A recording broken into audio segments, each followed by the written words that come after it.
Hello friends, welcome back to our channel. ఈరోజు కథ మొదలు పెడదాము. ఒరే అన్నయ్య, భయం. గిరి, ఇంకా సాయంకాలం 7 దాటలేదు. ఇప్పుడే కదా చీకటి పడింది. నాన్నగారు కాసేపట్లో వచ్చేస్తారు.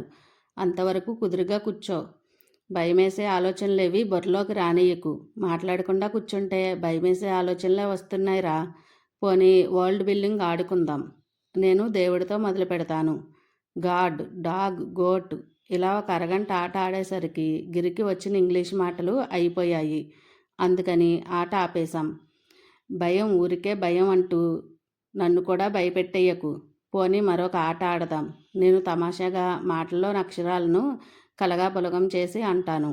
నువ్వు అలాంటిదే మరొకటి అనాలి. సిరం, కలబుడి అని ఆట మొదలుపెట్టాను. చక్కెర, నిక్క, చెక్క, అల్లెలు, పూహం, సిమ్లి. అయ్య బాబోయ్ అంటూ గిరి నా పేక ఒక్కసారిగా పట్టేసుకున్నాడు. అదేమిట్రా, ఇప్పుడేమొచ్చింది? నువ్వే కదరా అన్నావు, మరి భయమేసి మాట ఎందుకు అన్నావు? ఇలా పట్టుకున్న నా పేకని నాన్నగారి కిర్రి చెప్పులు చప్పడి వినిపించే వరకు వదలలేదు వాడు. ఇంకొక 2 క్షణాల్లో ఒక చేత గొడుగు కర్ర, మరొక చేతిలో హరికేన్ లాంతరుతో నాన్నగారు పాకలోకి రానే వచ్చారు. వచ్చి కర్ర లాంతర్ను మాకిచ్చి మమ్మల్ని ఇంటికి వెళ్ళిపోమన్నారు. చీకట్లో పురుగు పుట్రా ఉంటాయి.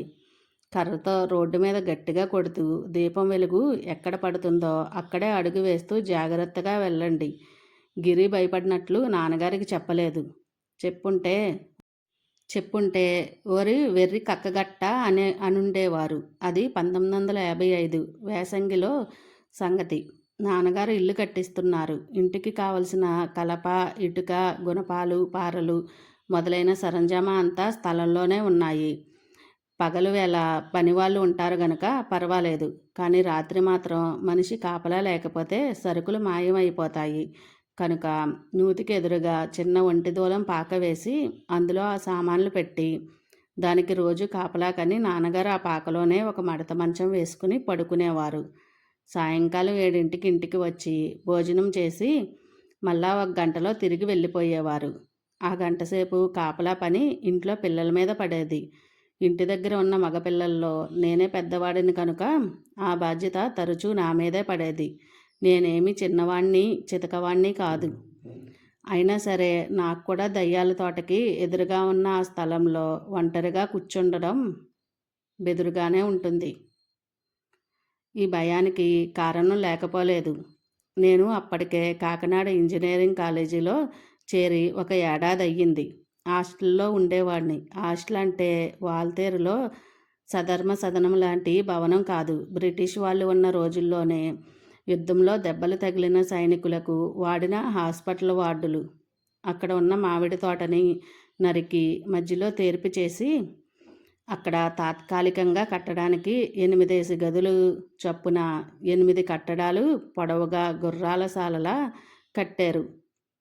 అక్కడ పుకారు ఏమిటంటే హాస్పిటల్లో చచ్చిపోయిన సైనికులు దయ్యాలయ్యి ఆ తోటల్లో తిరుగుతున్నాయని. కాలేజీకి వెళితే దయ్యాలు, మా ఊరు వస్తే దయ్యాలు. ఈ దయ్యాల సంసారం కాదు కానీ భయపడి చస్తున్నాం. అందుకని గిరిని నాకు సాయం ఇచ్చి పంపేవారు. వాడు నాకంటే భయస్థుడు. పెళ్ళికెళుతూ పిల్లిని చంకబెట్టుకు వెళ్ళడం అంటే ఇదే. నాన్నగారు ఇల్లు కట్టడం అంటే ఇప్పుడు మొదలుపెట్టారు కానీ అసలు అమ్మకి నాన్నగారికి తమదంటూ ఒక ఇల్లు ఉంటే బాగుంటుందనే కోరిక చాలా ఏళ్ళబట్టి ఉంది. కోరికలు ఉండడంలో తప్పు లేదు. తీరే అవకాశాలు రావద్దు. అలాగని మాట అనుకున్నంత మాత్రాన వచ్చిన నష్టం ఏమిటి? అందుకనే ఇల్లు కట్టుకుంటే బాగున్ను అని అనుకునేవారు. అప్పుడప్పుడు ఇలా మసగ్గా ఉన్న ఊహ గనీభవించి ఒక స్ఫటికాకారం దాల్చడానికి ఒకవేళ పోస్టు జవాను పట్టుకొచ్చిన ఉత్తరం నాంది పలికింది. ఉత్తరం చదివి నాన్నగారు చిందులు తొక్కడం మొదలుపెట్టారు. వీలు చూసుకుని త్వరలో ఇల్లు ఖాళీ చేయమని ఆ ఇంటి కొత్త యజమాని ఉత్తరం రాశాడు. ఖాళీ చెయ్యమని అతను అడిగినందుకు నాన్నగారికి కోపం రాలేదు. అతను ఇల్లు కొనుక్కున్నప్పుడు, ఏవయ్యా, నువ్వు ఉండడం కోసం కొనుక్కుంటే చెప్పు, ఖాళీ చేసేస్తాను అని నాన్నగారే అన్నారు. పంతులు గారు పిల్లలతో ఉన్నారు. మీరు కోటయ్యకి ఎంత అద్దె ఇచ్చేవారో నాకు అదే ఇవ్వండి. నేనెక్కడో గోరఖ్పూర్లో ఉద్యోగం చేసుకుంటున్నాను. నాకు ఈ ఇల్లు ఇప్పట్లో అక్కర్లేదు అని తన ఇద్దరు పిల్లల సమక్షంలోనే చెప్పాడు. చెప్పి మా ఇంట ముగ్గురు భోజనం చేసి మరీ వెళ్ళారు. అటువంటి ఆసామి గోరఖ్పూర్ వెళ్ళగానే వెంటనే మనసు మార్చుకుని ఇల్లు ఖాళీ చెయ్యమంటూ ఉత్తరం రాశాడు. ఏమనుకుంటున్నాడో ఏమో, తనెందుకు మనసు మార్చుకున్నాడో సంజాయిషీ కూడా రాశాడు. ఈ సంజాయిషీ చదివిన తర్వాతే నాన్నగారికి కోపం వచ్చింది. పంతులు గారు, మీకిచ్చిన మాట నిజమే.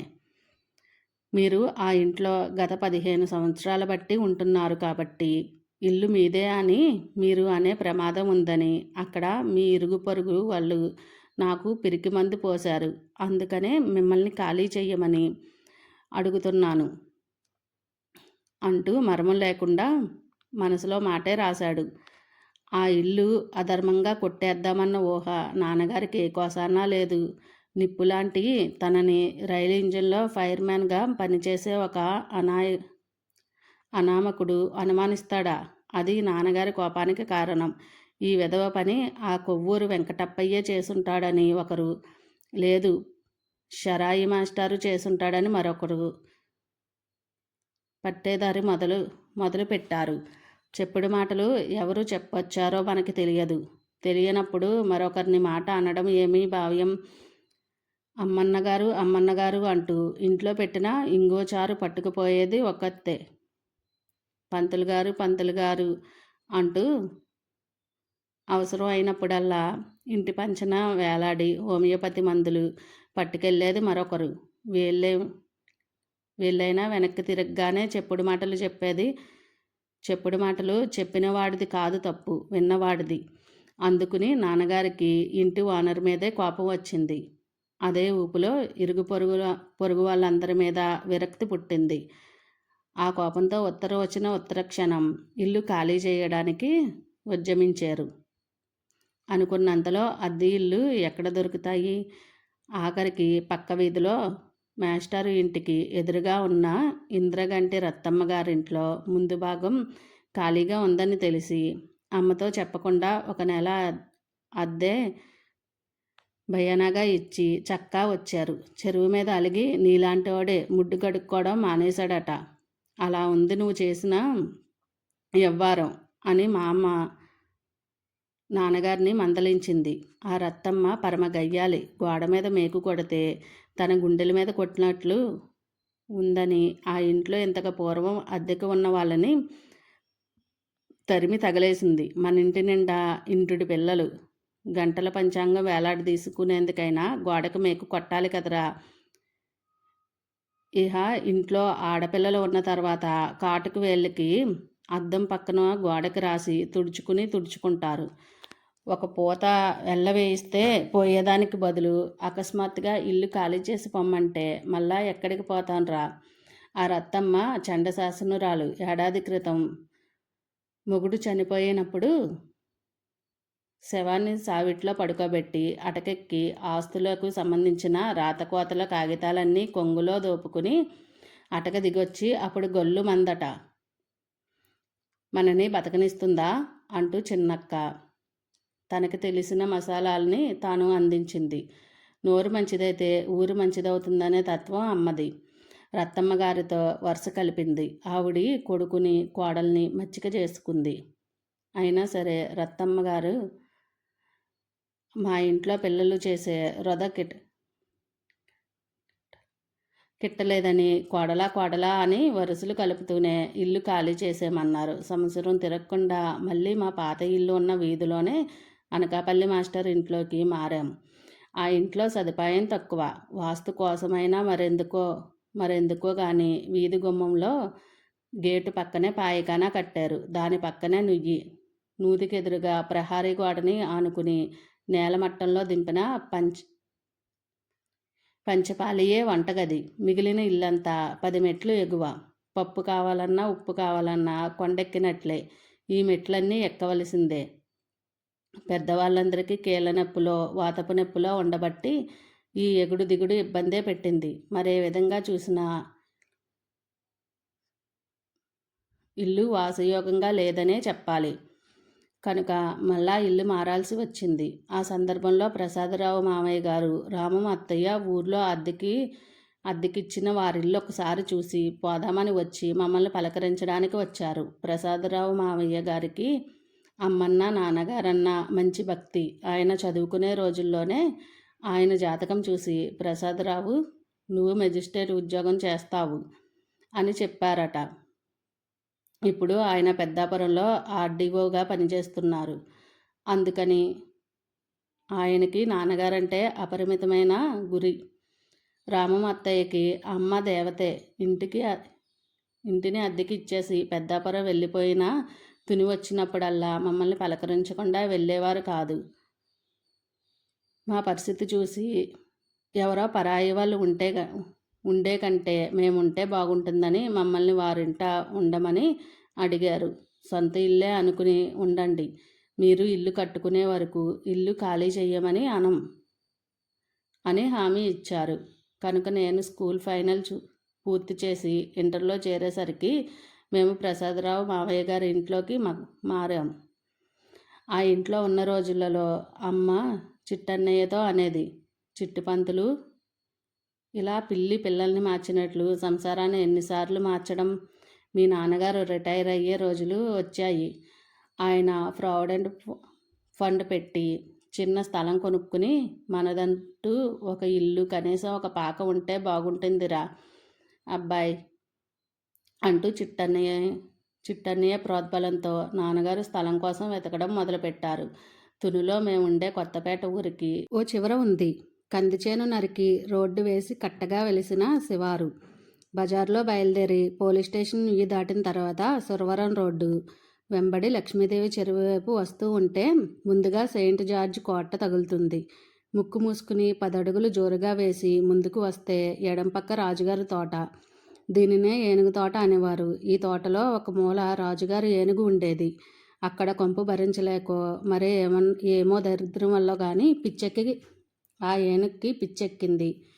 తుపాకీతో కాల్చేసి అక్కడే పాతి పెట్టారు. తర్వాత సెయింట్ జార్జ్ కోటని పగలగొట్టేసి ఏనుగు దెబ్బ మీద ఒక పార్కు కట్టేశారనుకోండి. ఆ పార్కు వెనకాల గుర్రాల సాలలు. నా చిన్నతనం నుంచి ఈ సాలలు శిథిలావస్థలోనే ఉన్నాయి తప్ప నాకు గుర్రాలు ఎప్పుడూ కనిపించలేదు.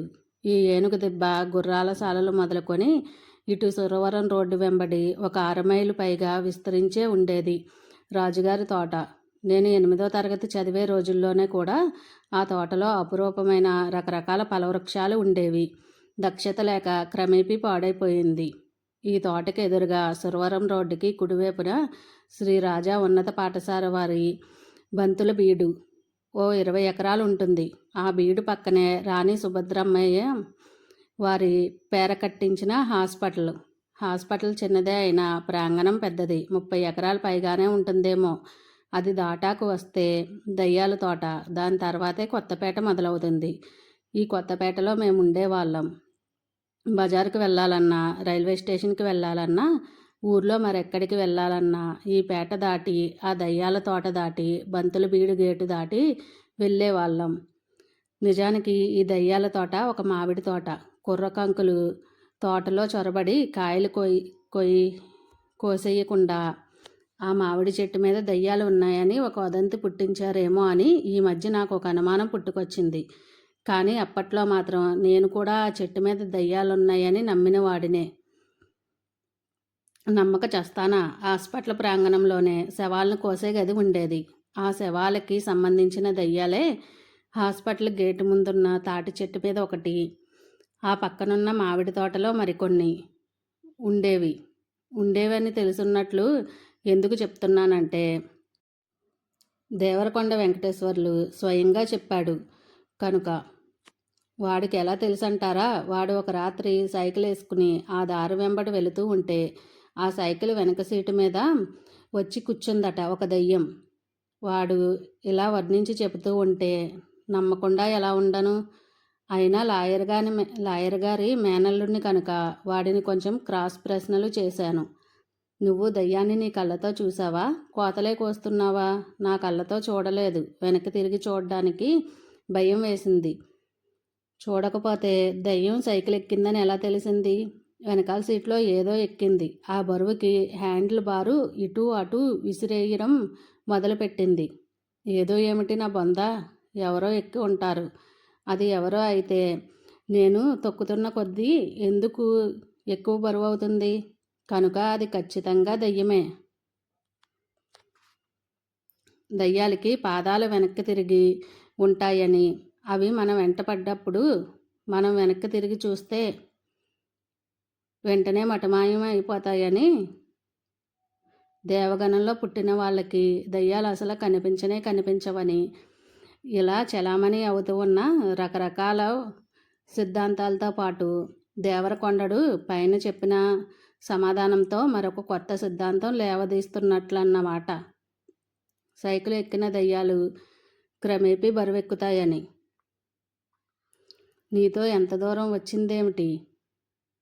దయ్యాల తోట చివరు కంటా వచ్చింది.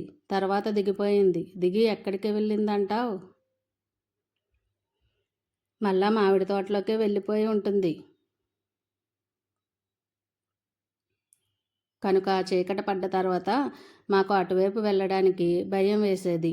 దేవరకొండడి ఒక్కటే కాదు అందుకు కారణం. ఆ తోటలో ఎప్పుడూ చిన్న చిన్న దీపాలు మినుకు మినుకుమంటూ వెలుగుతూ ఆగుతూ గాలిలో ఎగురుతూ కనిపించేవి. దయ్యాలే చిన్న చిన్న బుడ్డి దీపాలు పట్టుకుని ఎగురుతున్నాయని అనుకునేవాళ్ళం.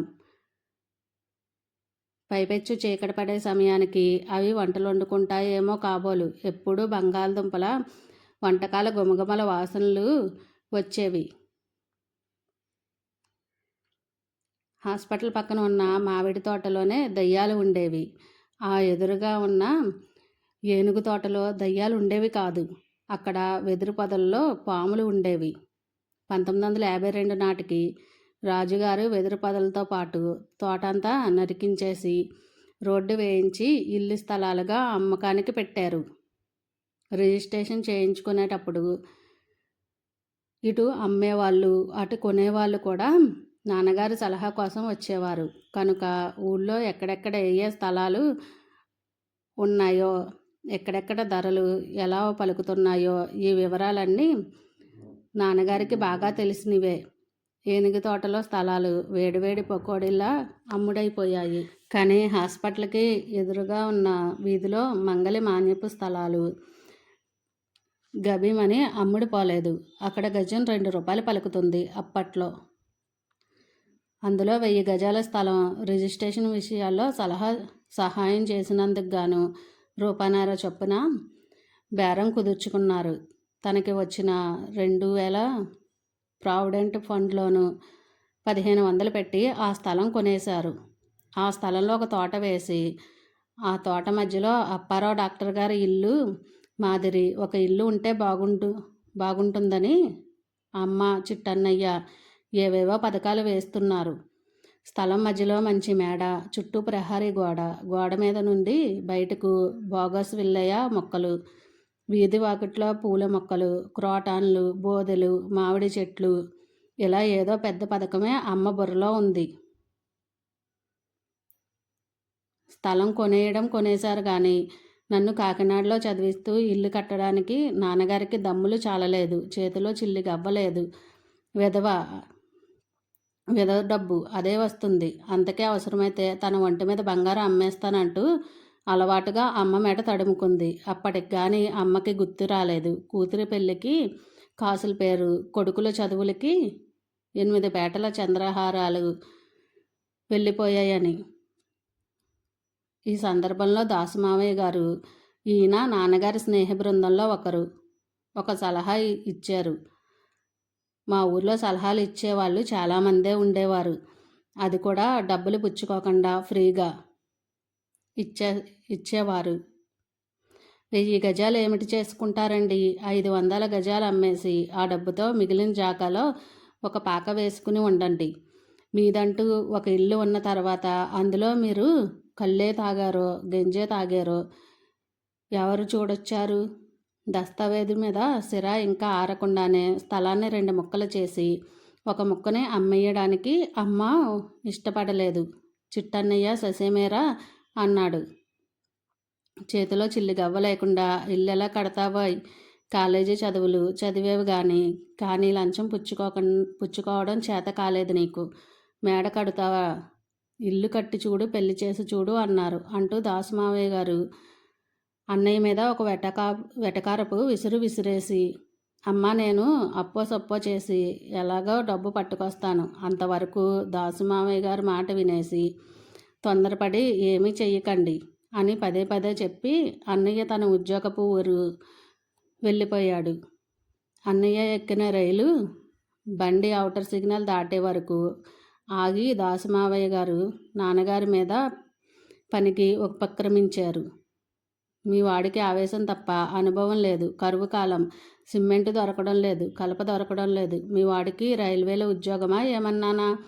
అక్కడ ఉన్న కలప సరుకులు హోల్సేల్గా పట్టుకొచ్చేసి వారెవరో ఈ పక్క వీధిలో ఉన్నాడు.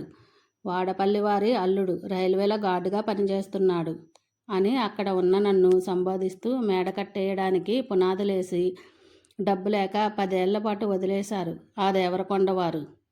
చూస్తున్నాం కదా, పరిగెట్టి పాలు తాగే కంటే నిలబడి నీళ్లు తాగడం మేలు.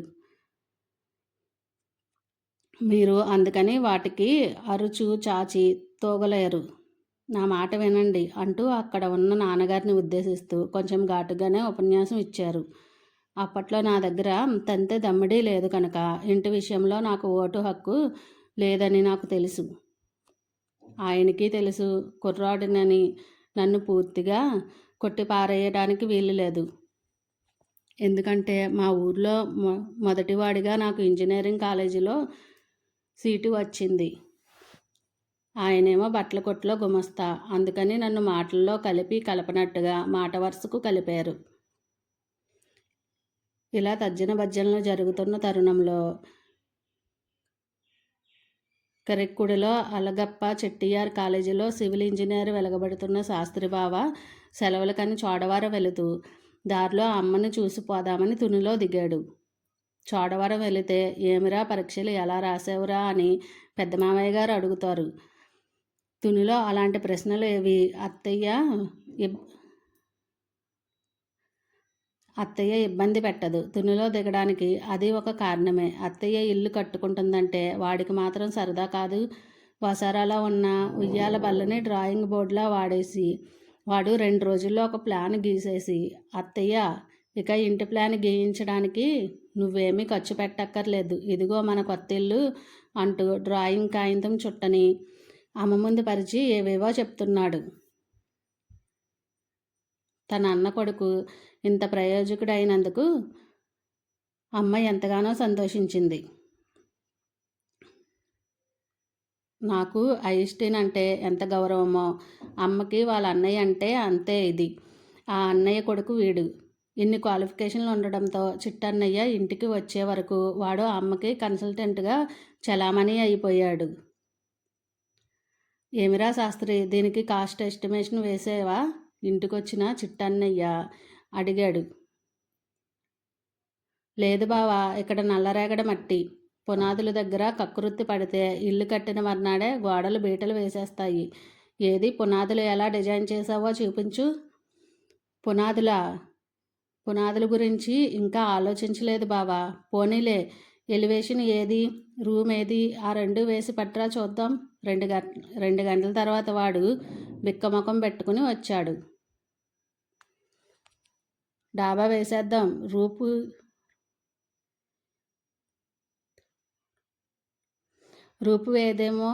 వేయడం తెలియలేదు. ఓరి నీ బంగారంగాను, ఇదిరా నువ్వు వెలగబెట్టిన ఇంజనీరింగు అని నాన్నగారు అందుకున్నారు. అత్తయ్య దగ్గర వేసిన కుప్పిగంతులు మామయ్య దగ్గర పారవని తెలిసి తెలివిగా అక్కడి నుంచి తప్పించుకున్నాడు శాస్త్రిబావ. ఈ సంభాషణ అంతా దాసుమామయ్య గారు విన్నారు. విని అమ్మ దగ్గరికి వచ్చి, చెల్లమ్మ చూడండి, స్థలం కొని చాలా రోజులు అయిపోయింది, ధరలు పెరిగిపోతున్నాయి. మీరు ఈ వేసంగిలో ఏదో ఒక విధంగా ఇల్లు కట్టేయాలి. మీ చెట్టు పంతులు డబ్బు గణించి మేడ కడతానంటే నేను వద్దంటానా? పోనీ అందాక ఆ స్థలంలో ఓ మూలకి చిన్న పంచె దింపుదాం. డబ్బు సర్దుబాటు అయినప్పుడు ముందుకి మేడ కట్టుకుందాం.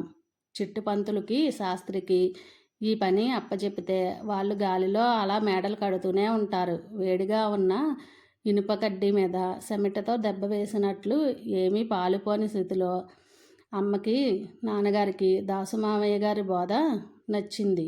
దీర్ఘచతురస్రాకారంలో ఉత్తరముఖంగా ఉన్న స్థలంలో నైరుతి మూల చిన్న పంచె దింపడానికి నిశ్చయం చేశారు. ఉన్న స్థలంలో సగానికి పైగా తూర్పుకి ఈశాన్యానికి వదిలేయడం మంచిదే అని దాసుమామయ్య గారు చెప్పగానే సరే అన్నారు నాన్నగారు. ఇల్లు మరీ మూలకు వచ్చినట్లుంది. అప్పారావు డాక్టర్ గారి ఇల్లులా స్థలంలో మధ్యకి ఇల్లు ఉంటే బాగుండదని అన్నయ్య అంటున్నాడు కదా అన్నాను. అనడానికేమీ అంటాడోయ్. ఇల్లు ఇలా ఒక మూలకి ఉంటే రేపొద్దున్న డబ్బు అవసరం వస్తే ఆ తూర్పు భాగాన్ని మరొక స్థలంగా అమ్మేసుకోవచ్చు. అంతేకాకుండా తూర్పు వైపు ఎక్కువ జాగా వదిలేయడం వాస్తు ప్రకారం మంచిదోయ్. నాన్నగారు స్థలం కొనడం చూసి మరికొంతమంది ముందుకు వచ్చి ఇటు అటు ఉన్న స్థలాలన్నీ కొనేశారు. కానీ ఆ నిర్జన ప్రదేశంలో మొట్టమొదటి శంకుస్థాపన జరిగిన గృహప్రవేశం జరిగింది మా ఇంట్లోనే. ఇల్లు కట్టాలంటే నీళ్లు కావాలి కదా, అందుకని ముందుగా నుయ్యి తవ్వించారు. శాస్త్రం మాట ఎలా ఉన్నా ఇంటికి నైరుతి మూలకు ఇరికించడానికి నిర్ణయం అయ్యింది కనుక నుయ్యి వీధి గుమ్మంలోకి వచ్చింది. అంటే ఇంటికి ఎవరైనా వచ్చినా ముందు వాళ్ళకి కనబడేది నుయ్యి దగ్గర స్నానాలు చేస్తున్న ఆడవాళ్ళు. ఈ విషయం ఇల్లు కట్టడం పూర్తయ్యే వరకు అవగాహన కాలేదు. నుయ్యి తవ్వడం మొదలుపెట్టారు. లంకెల బిందులు ఏమైనా దొరుకుతాయనుకున్నారో ఏమిటో కానీ నాన్నగారు తవ్వకం అయ్యే వరకు నన్ను అక్కడే కాపలా పెట్టారు. నూతిలో నీళ్ళకి బదులు పెట్రోలియం పడితే బాగుంటుందని నేను కోరుకున్నాను. లంకెల బిందులు దొరకలేదు, ఖనిజపు నూనె పడలేదు. కానీ కొబ్బరి నీళ్ళు లాంటి తియ్యని నీళ్లు పడ్డాయి. ఇల్లు కట్టడానికి కావలసిన ఇంటికి ఇటుకలు, సున్నం, కలప వగేరా అవన్నీ సమకూర్చడం మొదలుపెట్టారు నాన్నగారు. అన్నీ ఒక్కసారి కొనలేరు కాబట్టి ఒకటి ఒకటి కొనడం మొదలుపెట్టారు. ఇలా కొన్న సరుకంతా ఎక్కడ దాచుతారు? మా స్థలంలోనే నిల్వ చేయడానికి నిర్ణయించుకున్నారు. ఇలా నిల్వ చేసిన సరుకులకి ఆ రోజు సాయంకాలం నేను గిరి కాపలా కాసాం. పునాదులు తవ్వడం మొదలుపెట్టారు. తవ్వకం సగం అయ్యేసరికి పక్క స్థలం కొనుక్కున్నవారు బెహరా డాక్టర్ గారు ముగ్గు పురికాసు తాడుతో ఒక సర్వే చేసే మనిషితో తన స్థలం సరిహద్దులు గీసుకునేందుకు వచ్చారు. ఆ కొలతలు అయ్యేసరికి మా పునాదులు ఒక అడుగు ప్రాప్తికి వాళ్ళ స్థలంలోకి వెళ్ళినట్లు తేలింది. నిజానికి తప్పు మాది. సురవరం రోడ్డు మొగల్లో ఉన్న మాస్టర్ గారి స్థలం మరీ రోడ్డు మీదకి వెళ్ళిపోయిందని పంచాయతీ బోర్డు వారు వారి స్థలం పరమటికి సరిహద్దు నుంచి ఒక అడుగు కోసేసి వారి తూర్పు సరిహద్దును ఒక అడుగు తూర్పుకి జరిపారు. దాంతో బెహరీ వారి స్థలం ఒక అడుగు తూర్పుకి జరిగింది. ఈ విషయం వాళ్ళు చూసుకోలేదు. మా ఇల్లు స్థలం మధ్యలో ఉండుంటే ఈ మాత్రపు సరిహద్దులు సర్దుబాటు వల్ల ఎవరికీ నష్టం రాకపోను. ఇంకా ఎవరు ప్రహారీలు గోడలు కట్టలేదు కనుక మా వాళ్ళు మేడ నుంచి మిద్దె నుంచి పంచవాలి నుంచి పాక అనుకుంటూ ఇంటి పునాదులను నైరుతి మూలకి తోసేయడంతో మా పునాదులు ఒక అడుగు మేరకు బెహరీ వారి స్థలంలోకి వెళ్ళిపోయాయి. తవ్విన గోతులన్నీ కప్పేసి మళ్ళీ కొత్త పునాదులు తీయాలంటే తడికి మోపుడవుతుంది. అపశాంతికి పని ఎక్కువ, లోబికి ఖర్చు ఎక్కువ అని ఊరికనే అనలేదు. స్థలాన్ని మధ్యకి కోసి రెండు స్థలాలు చేస్తే గీసే నుయ్యి మనకి ఉండాలని నూతిని స్థలం మధ్యలోకి వచ్చేటట్లు తవ్వించేసారేమో. ఇప్పుడు పునాదులకు తూర్పుకి జరిపితే ముంగిటి వాకిట్లో మేడ కట్టుకోవాలంటే నుయ్యి అడ్డు వస్తుంది కనుక పునాదులన్నీ మరీ ఎక్కువగా తూర్పుకి జరపడానికి వీలు లేకపోయింది. ఎలాగైతేనేమి అతి కష్టం మీద పునాదులన్నీ 2 అడుగులు జరిపి పని తిరిగి ప్రారంభించారు. దీని పర్యవసానం ఏమిటంటే పక్కింటి వారింటికి మా ఇంటి మధ్య అనుకున్న ప్రహరీ గోడ కాస్త హరీమనిపోయింది. వాళ్ళింటి గోడకి మా ఇంటి గోడకి మధ్య గోచి అంత గంత మిగిలింది. అన్నయ్య సెలవు పెట్టి ఇంటికి వచ్చేసరికి పునాదుల పని పూర్తయిపోయింది. అనుకున్నది ఒకటి అయ్యింది, మరొకటి అయ్యేసరికి అగ్గురాముడైపోయాడు. ఎలాగైతేనేమి వాడిని సముదాయించారు. తెల్లారు లేచి పునాది గోడలు చూడ్డానికి వెళ్ళాడు. చూసి చకితుడైపోయాడు. నేలమట్టానికి సమాంతరంగా చదునుగా ఉండవలసిన పునాది మట్టం కుంభాకారంలో ఉబ్బెత్తుగా కనిపించింది. మేస్త్రిని పిలిచాడు. అది అలాగే ఉంటుంది బాబు, మేం పునాదులు ఇల్లు కడుతున్నాం కదా అంటూ పెద్ద మేస్త్రి సూరన్న మాటలకు అగ్గి మీద గుగ్గులమైపోయాడు. దీనిని ఇప్పుడు గోటితో మీటకపోతే తర్వాత గొడ్డలి కావలసి వస్తుందని అన్నయ్య పునాదుల్ని గోడల్ని పడగొట్టించి మళ్ళా చదునుగా వచ్చేటట్లు కట్టించాడు. అతను కట్టిన గోడల్ని పడగొట్టించేయడానికి అన్నయ్య మీద సూరన్న వారం రోజుల పాటు అలిగాడు.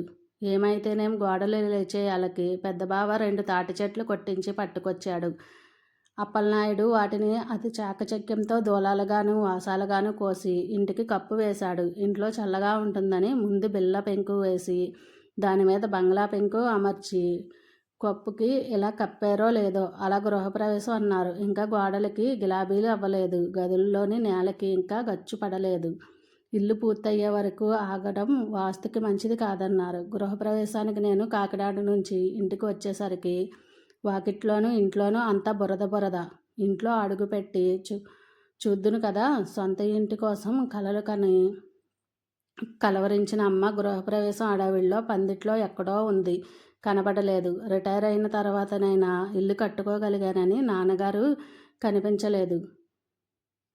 ఆయన వడ్రంగితోటి తాపి మేస్తలతోటి కుస్తీ పడుతున్నారు. బయటెక్కడో ఇల్లు తాననుకున్నట్లు కట్టలేదని అలిగాడో ఏమో. దేశానికి స్వతంత్రం వచ్చినప్పుడు గాంధీగారిలా చిట్టన్నయ్య గృహప్రవేశానికి రానేలేదు. కానీ మడిగట్టుకుని ఎప్పుడు పెట్టిందో గాని గదిలో దేవుడి మందిరం ఒక మూల, ఆవకాయ జాడీలు మరొక మూల సర్దేసి గుమ్మానికి అడ్డుగా నిలబడి చాటంత మొహంతో మామ కనిపించింది.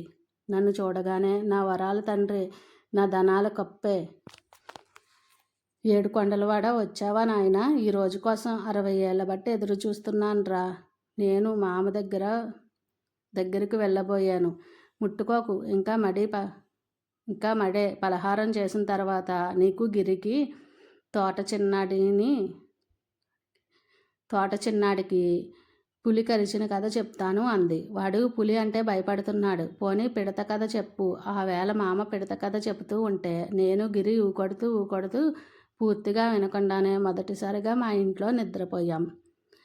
Thanks for watching friends. నా వీడియో కానీ నచ్చినట్లయితే ప్లీజ్ లైక్ చేసి సబ్స్క్రైబ్ చేసుకోండి.